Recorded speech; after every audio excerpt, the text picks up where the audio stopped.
afternoon.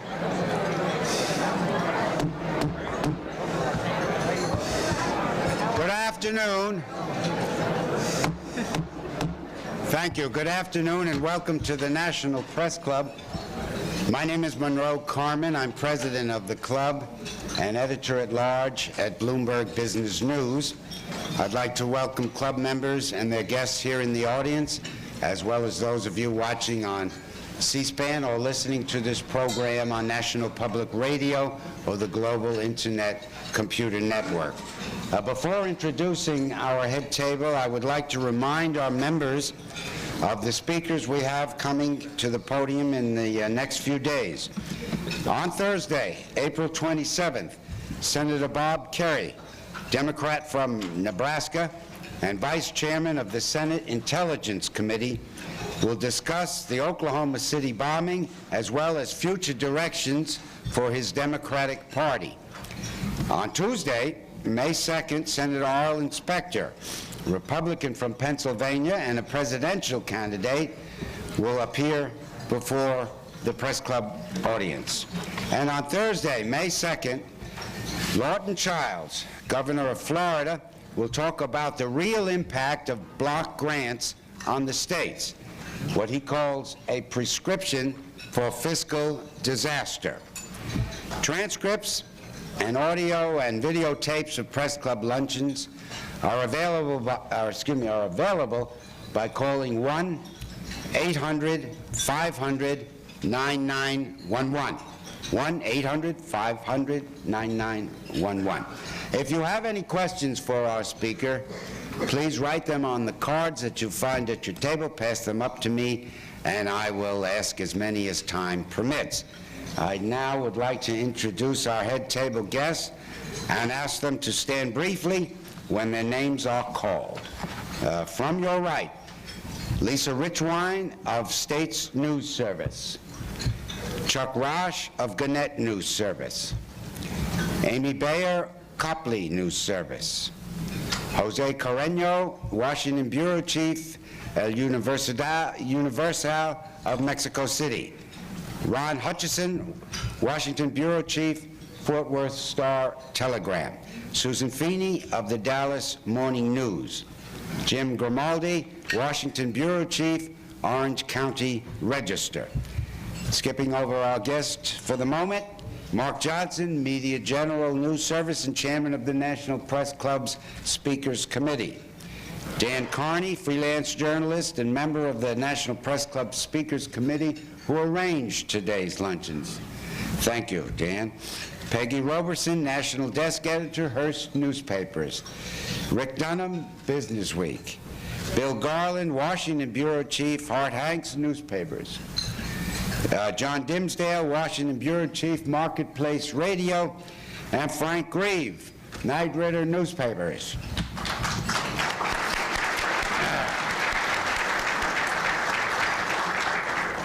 Our guest today is in the history books as the 19% man. That was the percentage of the popular vote Ross Perot won when he ran for president in 1992. It was the largest total collected by an independent candidate in memory. Though Mr. Perot didn't win 3 years ago, he did accomplish many things. Among them, he brought the danger posed by the federal deficits to the consciousness of the American people. He probably elected Bill Clinton as President of the United States by siphoning off votes from George Bush.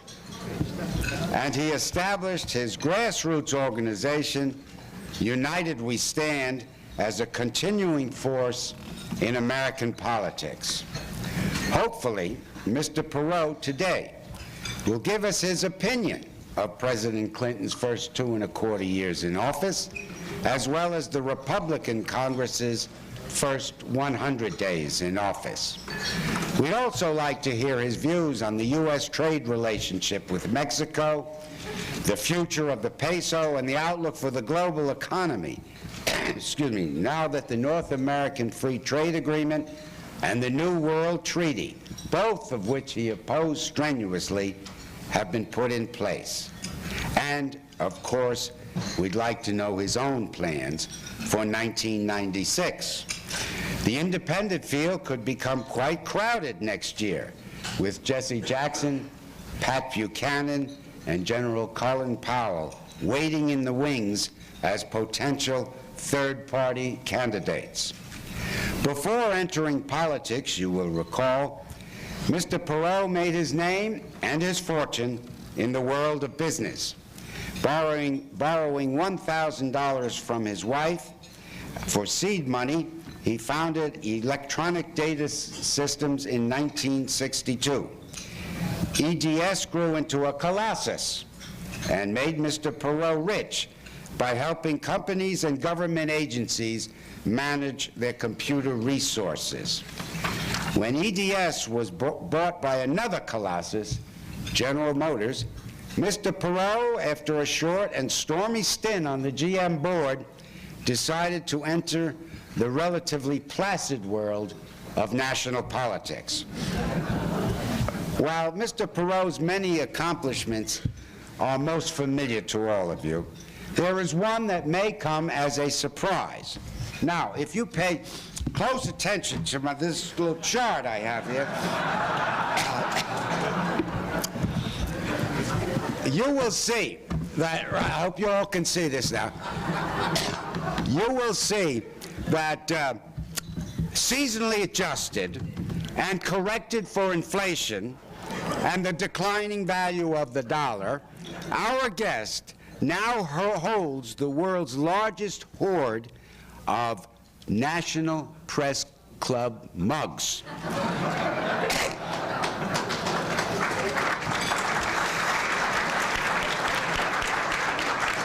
Mr. Perot will speak on preparing for the 21st century. When he finishes, I will present him with his 7th National Press Club coffee mug. That is a record. Ladies and gentlemen, please welcome Ross Perot. Thank you very much. Thank you.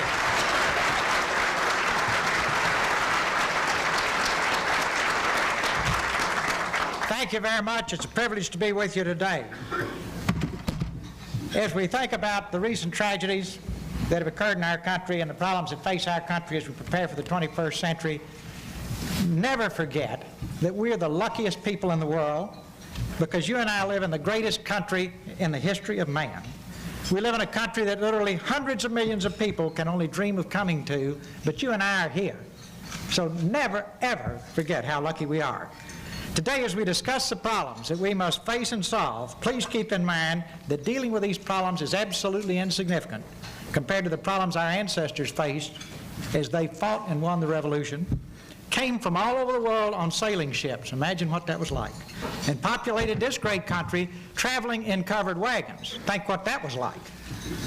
They fought the Civil War and freed the slaves. They fought and won World War I and World War II, the largest wars in the history of man, and they overcame many other challenges. So the problems we have to deal with are mostly problems we've created by our own overindulgence. Very different problems. The American people will have to reassert themselves as owners of the country in order to get these problems solved. Fortunately, this is being done. Millions of ordinary, hardworking citizens own this country. And no matter how much money candidates may raise from special interest, in the final analysis, it is the vote of the ordinary citizen that determines whether or not the candidate will get elected. If every citizen will just take the time to become fully informed so that he and she cannot be manipulated by emotional one-minute television ads, then we can assure that the 21st century will be the greatest in our country's history. Look at the great country our ancestors left us. Think about their sacrifices. Look at your children and grandchildren. Shouldn't we leave them a better legacy than we received? Should we burden them with our own self-indulgence? The answers are obvious. We've been free so long we take it for granted. As we face and deal with these problems, never forget that freedom is precious, freedom is fragile. History teaches us these things.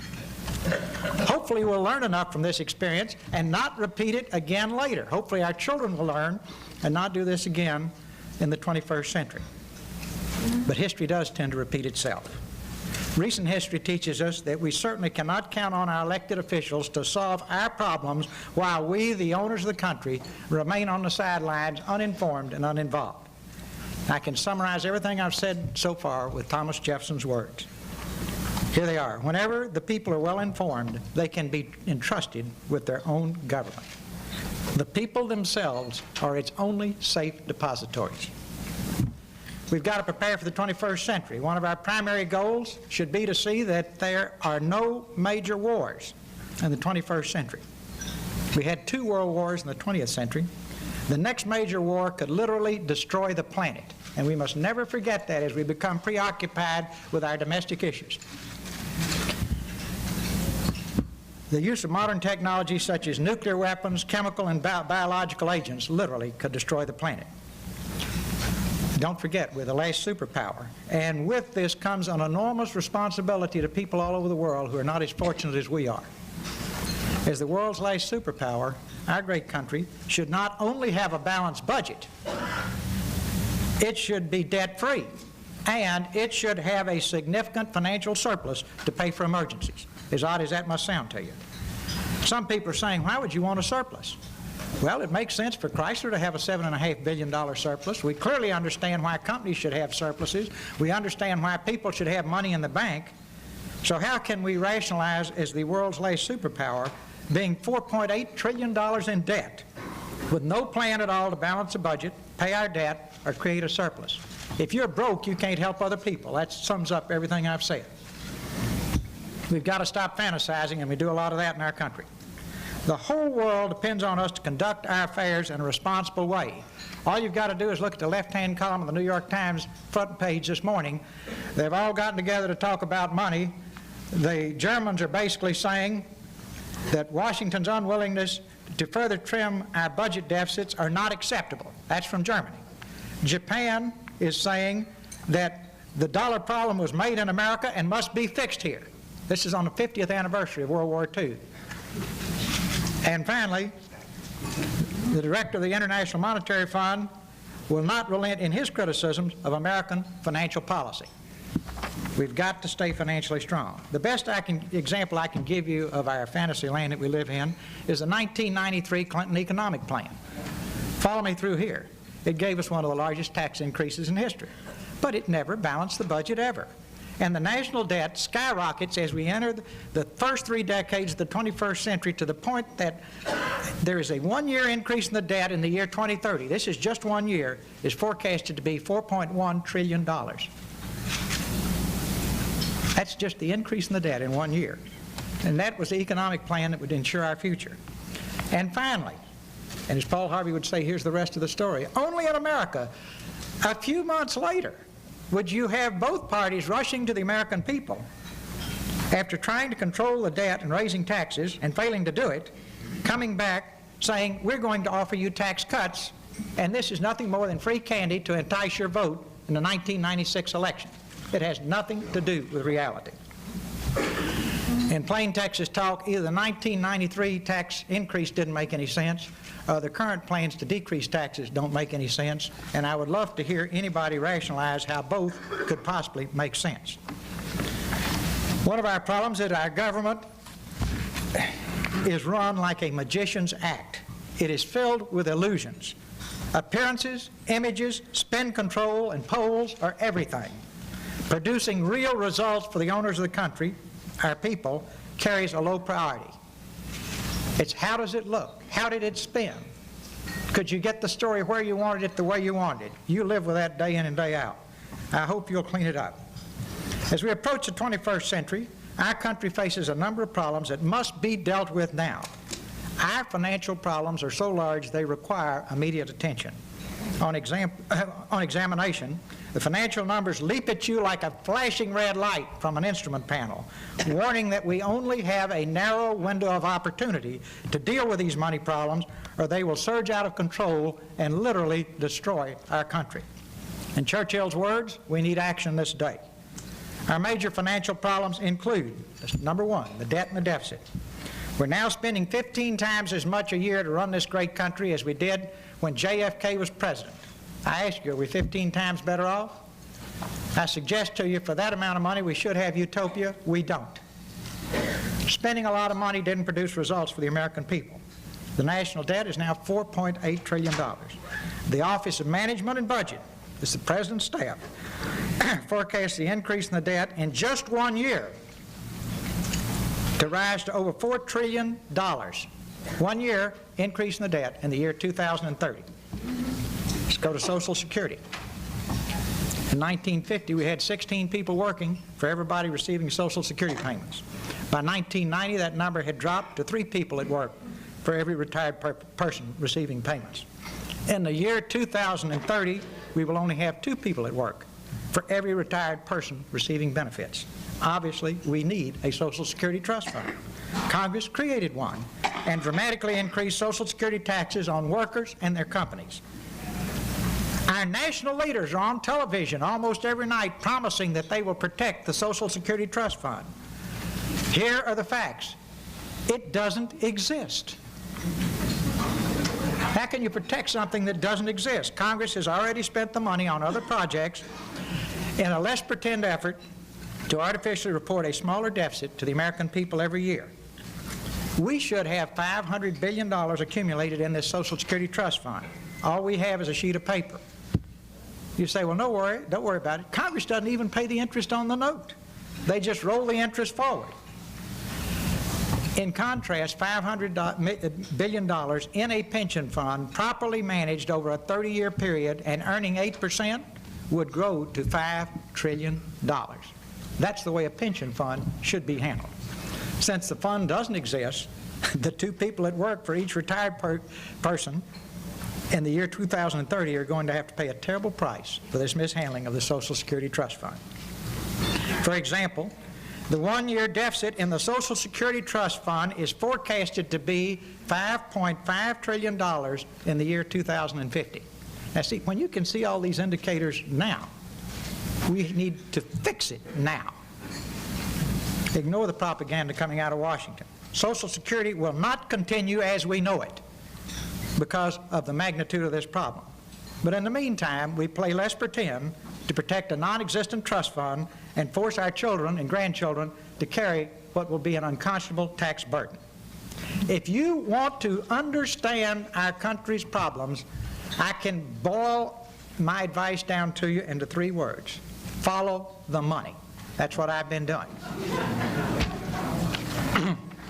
Let's go to Medicare. When Medicare was created in 1965, it was forecasted to grow to $9 billion in the year 1990. The amount spent in 1990 was $106 billion. Our forecast was wrong by a factor of 12. Let's go to the Medicare Trust Fund. It is now forecasted to be bankrupt in the year 2002. The government forecasts the annual cost of Medicare and Medicaid will grow to $3.9 trillion in the year 2030 because of our huge retired population, and more than twice the amount we spend to run our entire country today. I mean, you don't need a PhD in economics to see what's coming here, folks. Let's go to Medicaid. Medicaid was forecasted when it was started that it would cost $1 billion in 1990. The actual amount spent was $91.3 billion. The forecast was off by a factor of 91. I think we need some new forecasters. So what can we learn from Medicare and Medicaid? Ignore what they're saying in words and follow the money. Taxpayer guarantees, never forget them. In addition, the American taxpayers have guaranteed $17 trillion to protect everything from banks, savings and loans, private pension funds, government pension funds, small investors in Wall Street, home mortgages, student loans, and other programs. If we allow our economy to deteriorate, see, all of this fits together. If you allow the economy to deteriorate, the odds that these guarantees will come due go straight up. That is the overwhelming argument I can make to you today, that we must not allow our economy to continue to deteriorate. Just one little example. Our federal pension funds are unfunded, and the obligation today is $1.4 trillion. This is not small numbers we're talking about. So as you think of the pension funds, go past the talk and follow the money. Short-term debt. Over 70% of our $4.8 trillion has been financed short-term, and we've recently been driving that number even higher than 70% to reduce the deficit with lower interest payments. This is a ticking bomb. As interest rates go up, each 1% at our current debt that interest rates increase will increase our debt by $34 billion a year. Now, if you listen to what all our international competitors are saying, we're sitting in a situation where the interest rate payments are liable to go up. For further evidence of our financial problems, go to page 25 of President Clinton's 1995 budget. And please listen to this. These are the President's numbers. He forecasts that the next generation to be born will pay an 82% tax rate.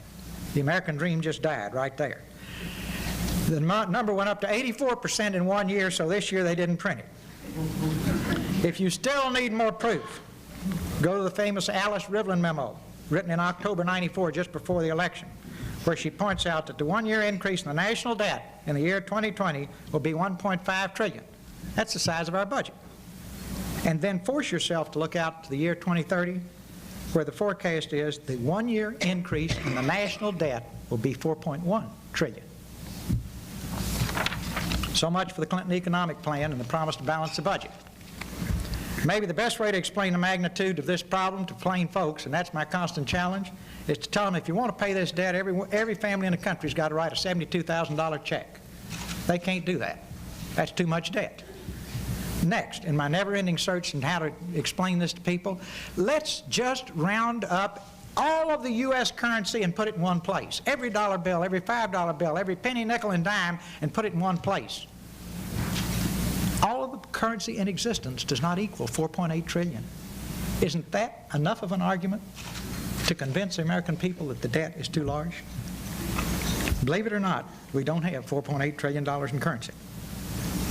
So when it comes to all of this, just follow the money. Let's go to the trade deficit. We've got another ticking bomb in the trade deficit. We have the largest trade deficit in the history of the world. Now, you don't hear that. All you hear is the glory of free trade. Largest trade deficit in the history of the world. It was $165 billion in '94. It's projected to be $200 billion in 1995. In plain talk, last year we had $165 billion leave the country, and this year we're going to have about $200 billion go out of the U.S. because of our one-sided trade agreements. The trade deficit is like cancer. We're willing to treat colds, we're willing to treat minor problems, but we don't want to deal with the cancer. Each $1 billion in the trade deficit costs 20,000 jobs a year. The 220,000 jobs in the United States, the $200 billion trade deficit will cost us 4 million jobs. Just follow the money. Now let's go to NAFTA as a specific example. It was completely misrepresented to the American people. Mexico was presented as a role model for democracy and economic development. Go back during the NAFTA pitch. President Salinas was presented to the American people as George Washington II. The abuse of most of the people in Mexico by the Mexican elite was carefully covered up and ignored, even though it is as plain as the nose on your face if you go to Mexico and see how they force the Mexican workers to live. I want to make it very clear that I have enormous respect and affection for the people of Mexico. They are excellent people and excellent workers. I do not respect the way the people that control that country treat the Mexican worker. The Mexican economy and government were presented to the American people still as strong and stable and role models to the world as recently as the Economic Summit in Miami after the '94 elections and just a few days before the peso collapsed. The last big event, everybody was heralding it as a big success. Our White House, now keep in mind, to get NAFTA through, the Mexicans spent $50 million with lobbyists. That was in our major papers. Now the White House is participating in a $52 billion peso bailout, which our major newspapers have accurately described as a bailout for the elite in our financial community around the world and the wealthy people in Mexico. If you haven't read those stories, get them and read them. Keep in mind, $50 million for lobbying, $52 billion to bail out the peso, that's 1,000 to 1. Think about it. The cruelest part of the tragedy, and the one we should all focus on, is that at least 80 million wonderful, good, decent people in Mexico have been devastated by these events. They're losing their homes and everything else they've ever bought on credit as interest rates soar to over 100%. And some of these were conditions we imposed on Mexico as a condition for getting the bailout. The bailout didn't help the Mexican people. It bailed out the guys on Wall Street. They took the money and did not go back into Mexico, believe me. The money they took was in a currency stabilization fund. It had been invested in yen and Deutschmarks, two good currencies. We pulled it out, started investing in the peso, and the dollar fall has gone on. See, people don't tie things together. When did the dollar start falling? Why? The stabilization fund has been dedicated to the peso, not the dollar. That's what it's supposed to be for. Data available from the Mexican government will tell you the whole story. In 1989, the typical Mexican worker made a little over $9 a day, 1989.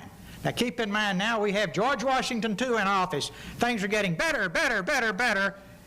And in 1994, before the peso crashed, that $9 a day had dropped to $3.13 a day. But nobody ever focused on that. Folks, people who don't make anything can't buy anything. You heard all these stories about Walmart and everybody going down there, and then in fine print they said they'd had to close them, or they'd close most of the cash registers, etc., etc. People who don't make anything can't buy anything. After the peso devaluation, the $3.13 a day became $1.88 a day. Typical Mexican family now cannot afford to even buy food, much less products made in the USA. The money used to stabilize the peso accomplished little or nothing except to protect the investors at taxpayer expense. The best single piece on this whole subject was written by A.M. Rosenthal in the New York Times on April 5th, 1995. The title is a pretty blunt one. The U.S. lied about Mexico's finances. I think it's not asking too much to have our people that we send up here as our elected servants tell us the truth, particularly on things as simple and direct as numbers. And now let's look at the NAFTA trade deficit alone. The trade deficit for 1995, now keep in mind this is going to be the savior of the world if we got NAFTA through, is forecasted for 1995 to be $20 billion. That's just what we need, is another growing trade deficit. Follow the money. And now let's go to the U.S. dollar. For years, the term sound as a dollar was a trademark of the stability and strength of our currency. We just take for granted that the dollar will always be the world's reserve currency. We cannot assume this. We have to earn it. A 1930 $1 bill is worth about 10 cents today. In 1953, $1 would buy 360 Japanese yen. Today, it buys 83. That's a 77% drop. Middle Eastern oil countries use the dollar as the currency reserve. They're now openly expressing concern about the stability of the dollar.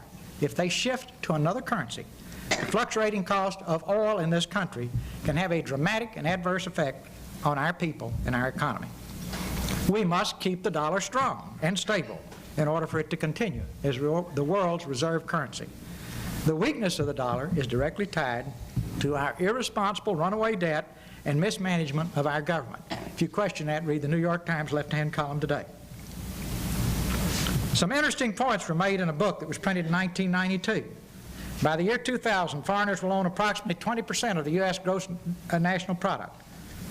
Foreign firms could account for 25% of U.S. manufacturing, production, and 45% of the U.S. banking sector. Guess who wrote the book? Alice Rivlin. The title of the book is Reviving the American Dream. She's a senior person on President Clinton's staff. I urge him to listen to her.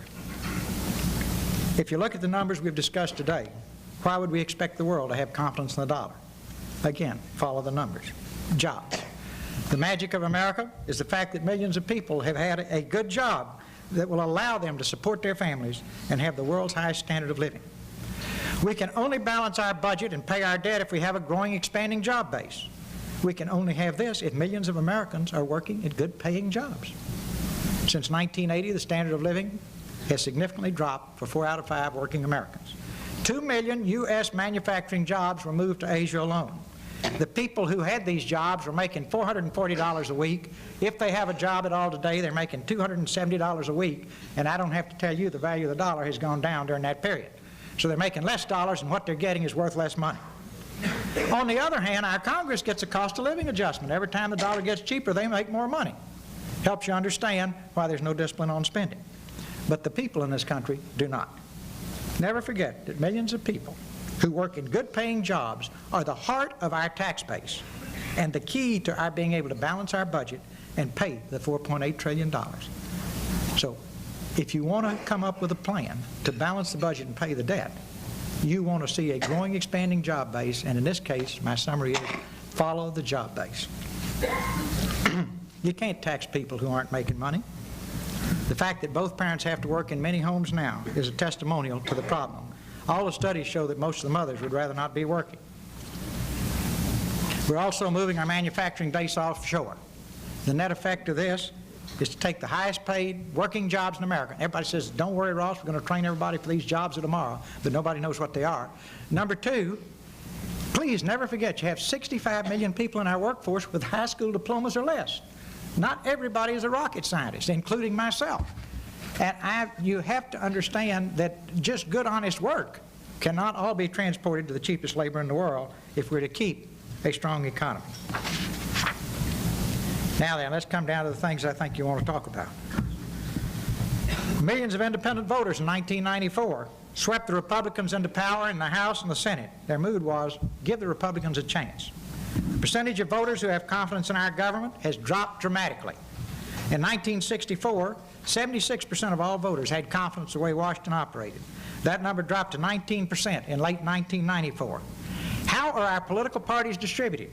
29% of the voters now say they're Democrats, 30% say they're Republicans, and, hold on to your hats, folks, 37% say they're independent voters. That is the strongest possible numerical signal I can give you of voter concern about what's happening in Washington. Interesting, the number of voters who claim they're not affiliated with either party exceeds the number of people who claim to be either Democrats or Republicans. And now this brings us to a third political party. 57% of the American voters now say they want a third political party, and the number goes up every time they take a new poll. 45% of Republicans say they want a third party. That's interesting. 45% of the Republicans. 48% of the Democrats want a third party. 65% of the independents want a third party. The problem is lack of trust. I'm running out of time, and so I'll handle all the rest of this in the Q&A. But let me close with these statements. To those who have heard this speech and who are deeply concerned about whether or not we can deal with and solve the problems that face our country, I'll leave you with Thomas Jefferson's words. Here they are. My confidence in my countrymen leaves me without much fear for the future. And I'm sure we all agree with that. Our challenge is to make sure that every citizen is fully informed and casts an informed vote. And finally, these lines summarize everything I've said today. The budget should be balanced, the Treasury should be refilled, public debt should be reduced, the arrogance of public officials should be controlled. These are not my words. Cicero spoke these words 2,000 years ago. History does repeat itself. Thank you very much. I'll take your questions.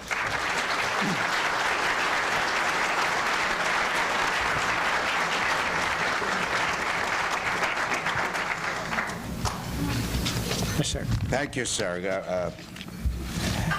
Given the fact that so many voters are disenchanted with their own parties, we have a whole flock of questions that ask a very simple question. Do you plan to run for president again?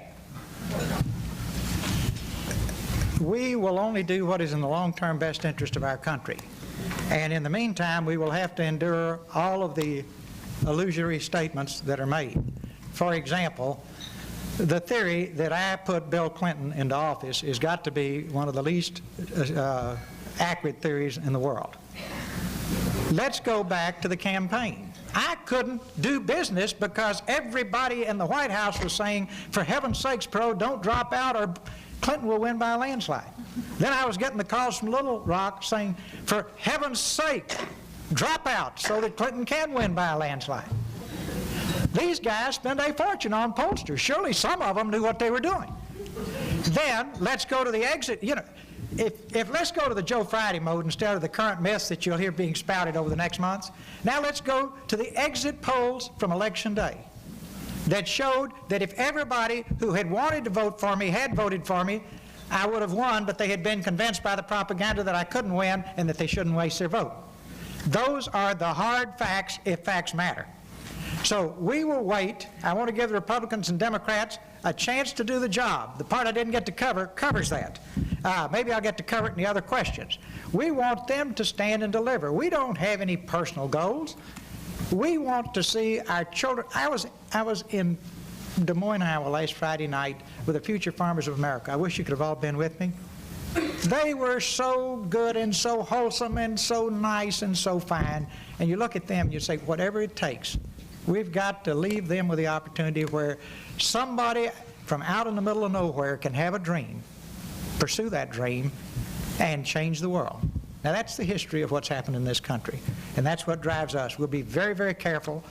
We want the Republicans and Democrats. Right now, I guess my advice to the Republicans is you've gotten a good part of your contract with America through the House. There are parts of it that haven't gone through that even don't get brought up.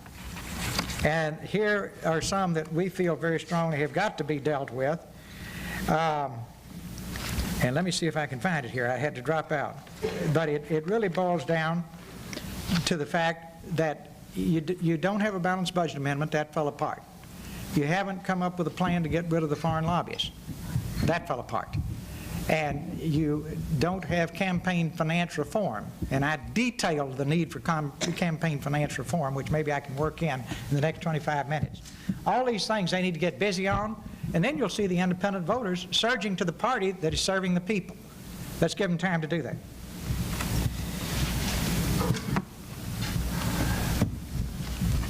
A whole passel of questions here growing out of the tragic bombing in Oklahoma City and the sort of copycat tragedies that seem to be cropping up. What is your opinion of these militia groups, those paramilitary organizations that propose armed opposition to government? Should they be curbed somehow, and if so, how? First, I don't know anything about them except what I read. My mental picture of these folks was that these are folks that like to run around in the woods in uniforms on the weekends, and I couldn't quite figure out what the appeal was, but I thought, well, if that's their hobby, they're right. Well, now, the folks who, this thing in Oklahoma City is a tragedy, and when you think about those little children that are still trapped in, their bodies in the buildings and whatever, you just wouldn't believe that anything like that could ever happen in our country, but it has. And swift, sure justice is the most important thing we can do. And we don't need an OJ trial. Now, everybody that's got a TV camera is going to want to be in the courtroom, drag it on for 8 months, go through 6 juries, exhaust a judge, and if we have a female prosecutor, have her made over 8 times. Nothing that has to do anything with justice, with all the defense lawyers being out on TV every night, strutting their stuff, and running effectively an ad for their next clients. That's a tragedy too, folks. These folks need to be tried, sentenced, and executed pretty fast, and that kind of clears your head. Let me say this. That worked in the Old West, it'll work today. Right now, instead, we build the glamour slammer. Let me just give you an example. Here's the way we treat prisoners. Just built a brand new $53 million prison in San Francisco. It's got skylights. They call them heliostats. They're controlled by computers so that you get the optimum light. You've got a $103,000 plaza, but the biggest uproar came, they bought a couch for $22,000 to put in the prison. It has a $600,000 art budget, and on and on and on and on. We're all fouled up in our thinking on how to deal with crime. I hope we'll get our heads straight on this one. I don't know of any way to stop the nuts, and the saddest thing of all is the slowest old boy in the world knows that you can take fertilizer and diesel fuel and blow something up now. Most people didn't know that. That is known by, but the good news is, the bad news is, I guess, these guys that did this seem to be slower than Forrest Gump. Now, events like this attract other nuts. The letter bomber's back. And we need to find them, execute them, and just make it clear you don't do that in our society. That's my recommendation. In the meantime, please remember the families and the children in your prayers. What effect, if any, does the anti-government rhetoric on many talk shows, radio talk shows and TV, have on haters out there in the heartland? I've never listened to shows like that. I work all day, and most of these folks apparently, if there are shows that really preach hate, I've never heard them, and I think since I have no first-hand knowledge of them, but I said all during the campaign, if anybody out there hates other people, I don't want your vote. You can't have a great country where people hate one another. And hate should be something we teach children from infancy. You can either fill your heart with love or you can fill it with hate or whatever you want to, but it's so important that people fill their hearts with love for one another. Let's go back to what I call the hardcore stuff, the stuff that's got to be cleaned up. I mean, we're off now on a tragic event, but I don't want to spend my time on it. A lot of people say, Ross, do you think we have bad people in Washington? No, we have good people in Washington, but they're trapped inside a bad system. Now, for example, the 1994 political campaigns at the federal level cost $600 million. If you throw in the state and local ones, it was over $1 billion. Most of that had to be spent on television. Most of that television was mindless little one-minute ads, with Willie Horton kind of being at the outer edge of probably something that everybody was excited about. The average senator must raise $12,800 a week during his or her six-year term to get a total of $4 million to run. House member has to raise $5,800 a week. They need a total of $600,000 to run. A challenger can't even get in the ring with those huge sums. One of our 1996 presidential candidates summed up and he says, the best friend you can have in American politics is plenty of money. Now, money drives the system, and until we correct that, we're going to have a problem. We've got 8 announced candidates for the Republican primaries, 1 to come, that's 9. The papers tell us they'll have to have $40 million apiece, right? That's $360 million. Folks, there's just a finite amount of money out there. And they're going to split it 9 ways, and in order to get it, let's not be naive, you're going to have to make some strong commitments that have nothing to do with the people in the best interest of this country. Now, let's look at how it works. You say, well, don't these donors, aren't they just ideologically inspired to give this money? Come on, give me a break. When the Democrats won the House, the Senate, and the White House in '92, all those folks that supported Republicans for years flooded the Democrats with money. They couldn't breathe, they got so much money. President Clinton raced out to the West Coast, had a $25,000 to $100,000, I don't know how you varied that, fundraiser in California. Now then, let's go to '94. Republicans came in power. Guess what? The Republicans had a dinner and 4,000 people attended and contributed $11 million. But wait a minute, it was a $1,000 ticket dinner. That's $4 million. 7,000 people sent money and didn't even get a hot meal. They gave $7 million. And this had nothing to do with anything except getting back in the door with the folks in power. What do the donors want? They want their special interests protected, they want access to power, and they want to control the system. Our political system must belong to the people, not a handful of wealthy donors. And again, I stick with my 3 words, follow the money, and you'll understand what's wrong with that part of the system. Excuse me, but I had to get that out. Okay. Well, we have a number of questions about how would you recommend that this country get out of debt and balance its budget, and specifically, what do you think of the flat tax versus a national sales tax as a substitute for the income tax we now have? All right. The 2 best minds in the Congress, unfortunately, one is a Democrat and one is a Republican, Senator Sam Nunn of Georgia and Senator Pete Domenici from New Mexico. They have produced a plan to balance the budget in the past. They're working on a new one now. My suggestion would be that we go to a bipartisan plan. And believe me, these 2 people have the knowledge and they have the staffs to put down a real plan, not some mirage, and deal with the problem. That's a logical, orderly way to do it.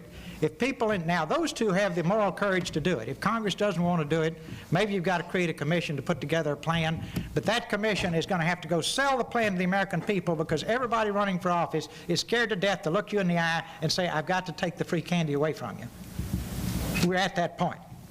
Second thing, your second question was the flat tax. Versus the flat tax. Interesting concept. I've said all during '92 we need a new tax system. It should be paperless. It's got to be fair, et cetera, et cetera. But when you come up with a new tax system, there is great news here. You can computer model that tax system and dramatically reduce the surprises that come from it. I would hold back on my judgment on any flat tax system or value-added tax or other plan going through Congress until these extensive computer models are run and we find out all these ugly little surprises nobody thought about, modify it and improve it. See, you wouldn't think of building an airplane and not putting it in a wind tunnel, right? But in Congress, you get 100 people in a room, put together a health care plan, get the word that you can't afford it, and try to sell it to the American people for 2 years, and then finally have to give up the papers that said we never could have paid for it anyhow. See, if my best friend in the world was a blacksmith, I wouldn't let him build my airplane. I hope I've made my point. Well, doesn't a flat tax favor the wealthy at the expense of the lower income groups? As I've said a million times, I wish they would just tax the wealthy at 100%. Now, I would be glad to live in a tent in poverty to get the message over, and the press won't focus on this. If you confiscate all the wealth of the Forbes 400, you take their dogs, their cats, their yachts, every penny they've got. Now they're just dead broke on the street saying, we'll work for food. You can't balance the budget 1 year. Now I'm back to what I preach and preach and preach, and hey, you know, it's hard to get it over, is that millions of people working at good paying jobs are our tax base. That's where the tax base is.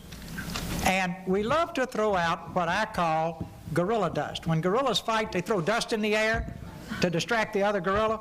You know, this is for the wealthy. Anything you don't want. You know, if you form a third party, that puts Clinton back in power. Say, well, is that a fact or fiction? If someone will just say it, that's news, and everybody runs out and prints it without questioning it. I suggest that we ought to send thinking man's filters to every person in the press and say, after you hear all this stuff, and particularly when they hand it to you out of the White House war room, walk around the block 2 or 3 times and say, is there even a grain of truth to it? All right, let's try your reaction to a variety of questions about people. Ready? Should Colin Powell run for president? If so, what party?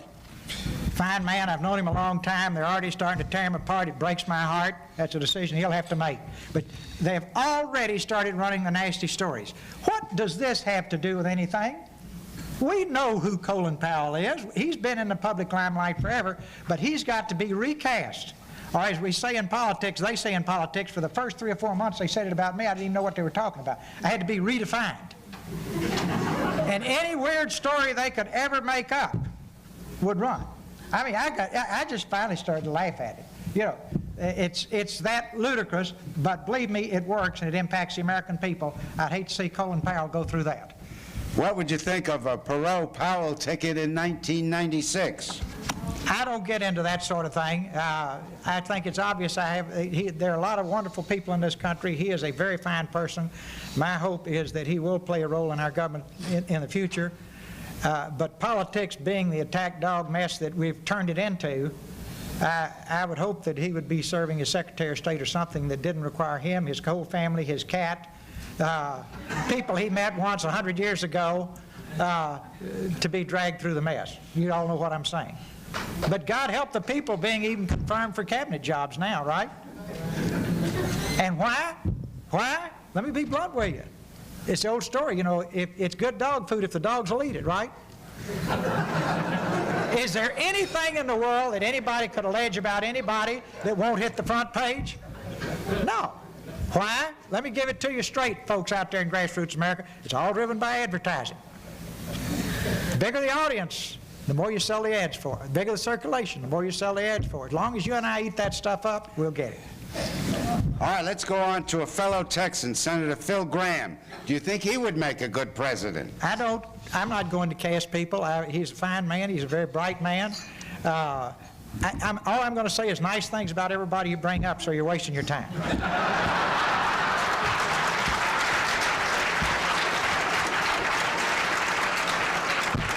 I'll give you one more chance to say something nice. I have to include him. Senator Bob Dole of Kansas. Well, again, Senator Dole is a fine man. When you look at what he endured as a young man, he was in the hospital for 3 years. It would have broken the spirit of a lot of people, and you certainly have to admire what he's endured, what he's overcome, and on and on and on and on. Again, I'm not going to make any criticism of anybody. There's so much trash floating around, I wouldn't add a scrap to it. All right, back to non-political issues for a moment then. You, of course, led the campaign against NAFTA. Now, do you believe you were right? And what do you see as the future relationship between the United States and Mexico? If I answer this question, the headline will be, "I told you so." That's been the headline since NAFTA fell apart, and I haven't said anything. I said in my prepared statement how I feel about Mexico. I have the highest regard for the people. My heart breaks for the people in Mexico just as it breaks for the people in Oklahoma City. We have not even begun to properly report the tragedy that's occurred to the working people in Mexico. These were innocent victims. NAFTA was all driven by big money, big deals. They promised the Florida tomato farmers they were going to protect them, got the whole Florida delegation to switch, broke the deal in the White House. 24% of the Florida tomato crop was plowed under this year. And now then, when you got vegetables coming out of Mexico, they are the best looking vegetables you ever saw because no bug can live within 100 yards of them. They've got pesticides we don't permit. And on and on and on and on and on. Plus, the people that are harvesting those vegetables don't make enough to live on. So NAFTA speaks for itself, breaks my heart. I hope that Mexico will recover quickly for the sake of its people. I hope that when it recovers, that 35 families don't own over half the country. And I hope that Mexico can become a true democracy. And I hope that Mexico stops being a place where everybody gets paid off. And it is a travesty that the money might have come from the president. This is George Washington II's office for the assassination, and his brother's in jail, and it goes downhill from there. Now we're seeing what we knew all along was the core rot in Mexico. It's that a handful of people control over 80 million people, and they, in effect, are their servants. That is not a democracy. That is not a recipe for industrial success. And all we've done is cover it up, and we just dropped $52 billion on it because they were kind enough. Listen to this.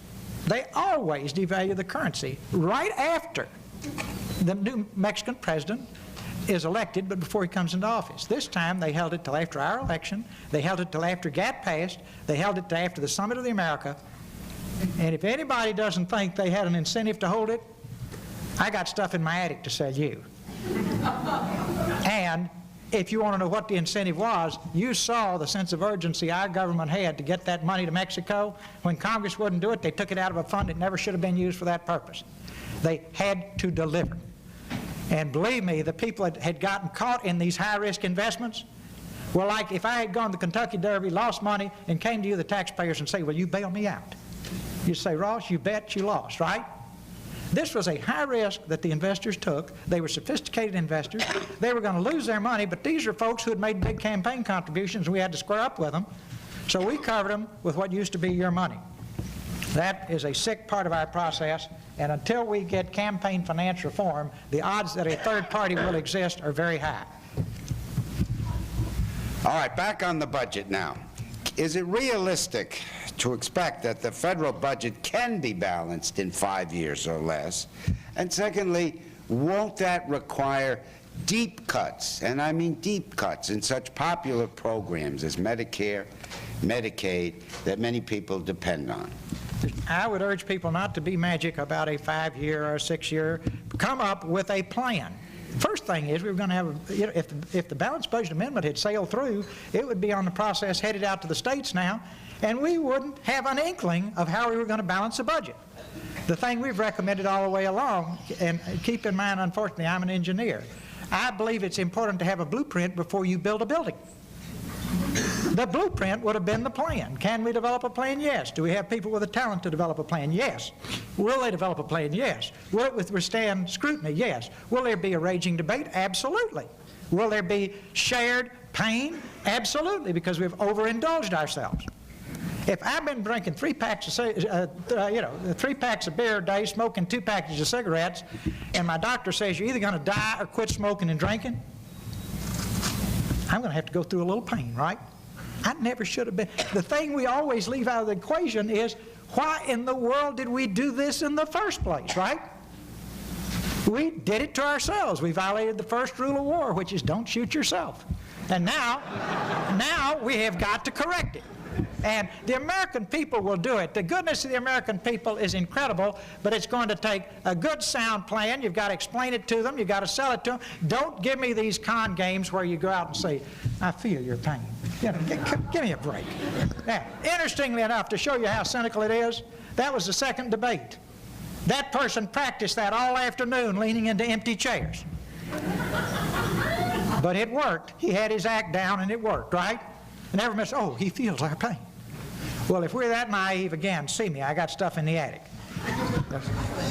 Well, before we get to our famous final question, let me go through our ritual here. First, a certificate of appreciation, another one for appearing with us. Thank you. Here is the record 7th National Press Club coffee mug. Thank you. Finally, I'll be glad to present you with backup materials or another chart you can use. You are at the top, 7 mugs. That's very kind. Now, I have to say this, folks. You know, everything's strictly business with me. I've copyrighted these charts. Nobody can use them without my okay. But because it's a National Press Club, I'm only charging $10,000 for this here today. And this is wonderful, but I've got 2 to go. I need one for each of my grandchildren. I just had my 9th today. And I can't wait to get back to Texas.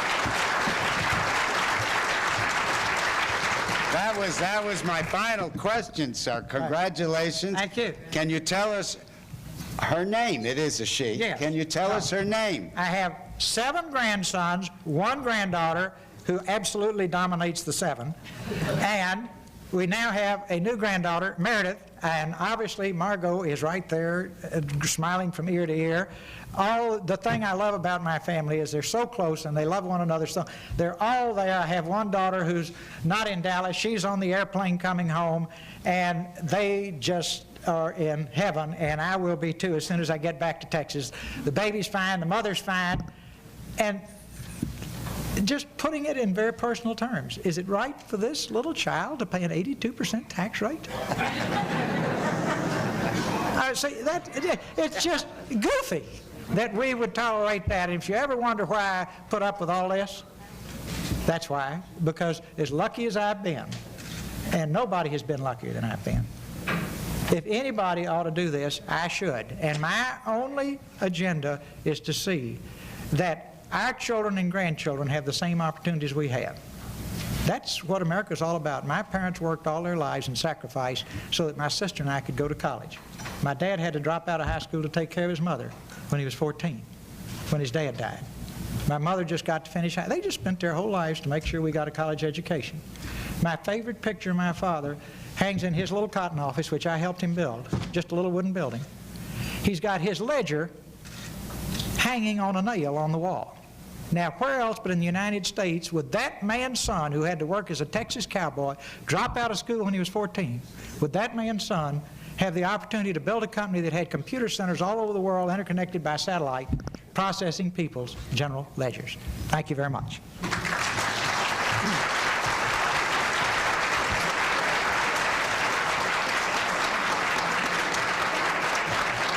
Mr. Perot, as always, it's been a pleasure to have you with us, and we hope you can go for an 8th sometime next year. Great, thank you. Thank you all for coming.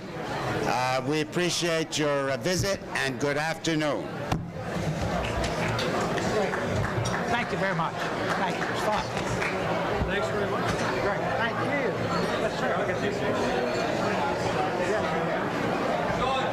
Washington Bureau Chief Hart Hanks, newspapers.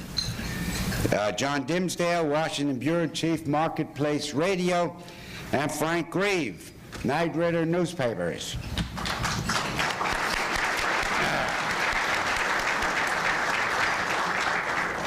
Our guest today is in the history books as the 19% man. That was the percentage of the popular vote Ross Perot won when he ran for president in 1992. It was the largest total collected by an independent candidate in memory. Though Mr. Perot didn't win 3 years ago, he did accomplish many things. Among them, He brought the danger posed by the federal deficits to the consciousness of the American people. He probably elected Bill Clinton as President of the United States by siphoning off votes from George Bush. And he established his grassroots organization, United We Stand, as a continuing force in American politics. Hopefully, Mr. Perot today will give us his opinion of President Clinton's first 2¼ years in office, as well as the Republican Congress's first 100 days in office. We'd also like to hear his views on the U.S. trade relationship with Mexico, the future of the peso, and the outlook for the global economy. Transcripts and audio and videotapes of Press Club luncheons are available by calling 1-800-500-9911. 1-800-500-9911. If you have any questions for our speaker, please write them on the cards that you find at your table, pass them up to me, and I will ask as many as time permits. I now would like to introduce our head table guests and ask them to stand briefly when their names are called. From your right, Lisa Richwine of States News Service. Chuck Rosh of Gannett News Service. Amy Bayer, Copley News Service. Jose Carreño, Washington Bureau Chief, El Universal of Mexico City. Ron Hutchison, Washington Bureau Chief, Fort Worth Star-Telegram. Susan Feeney of the Dallas Morning News. Jim Grimaldi, Washington Bureau Chief, Orange County Register.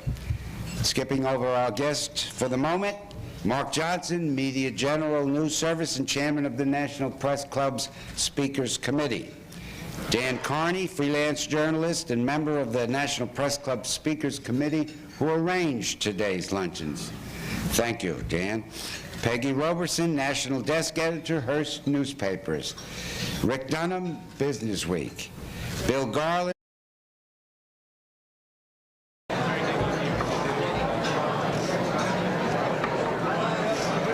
Good afternoon.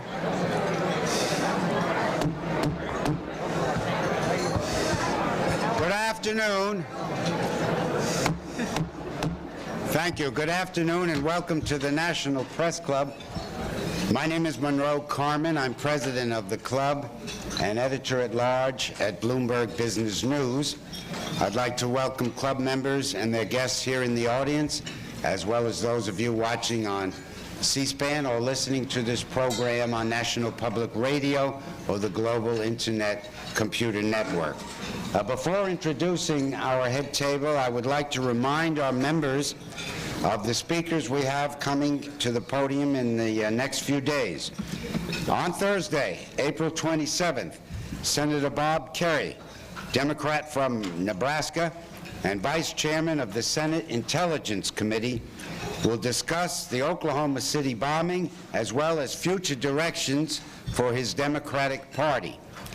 On Tuesday, May 2nd, Senator Arlen Specter, Republican from Pennsylvania and a presidential candidate, will appear before the Press Club audience.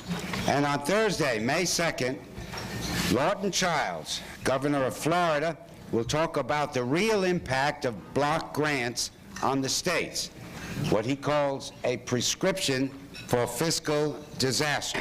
Now that the North American Free Trade Agreement and the New World Treaty, both of which he opposed strenuously, have been put in place. And, of course, we'd like to know his own plans for 1996.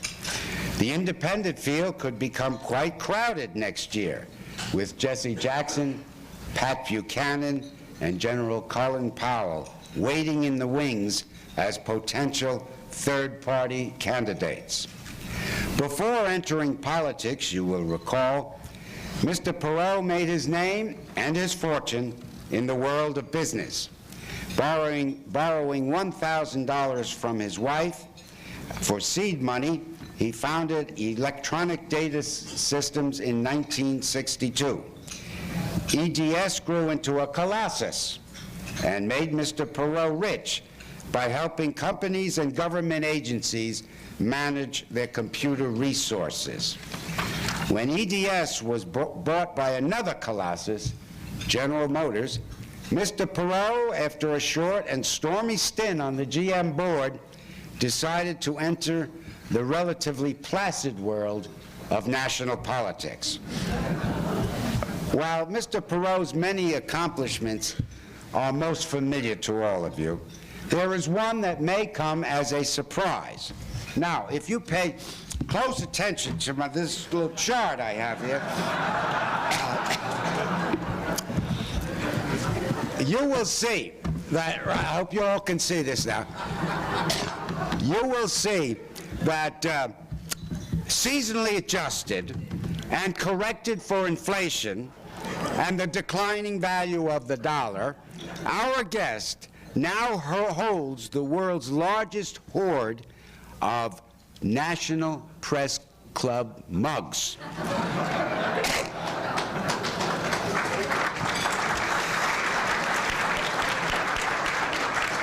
Mr. Perot will speak on preparing for the 21st century.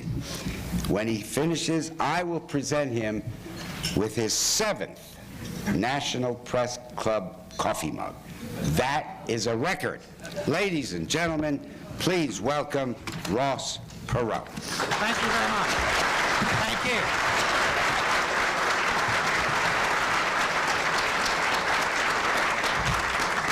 Thank you very much. It's a privilege to be with you today. As we think about the recent tragedies that have occurred in our country and the problems that face our country as we prepare for the 21st century, never forget that we're the luckiest people in the world because you and I live in the greatest country in the history of man. We live in a country that literally hundreds of millions of people can only dream of coming to, but you and I are here. So never, ever forget how lucky we are. Today, as we discuss the problems that we must face and solve, please keep in mind that dealing with these problems is absolutely insignificant.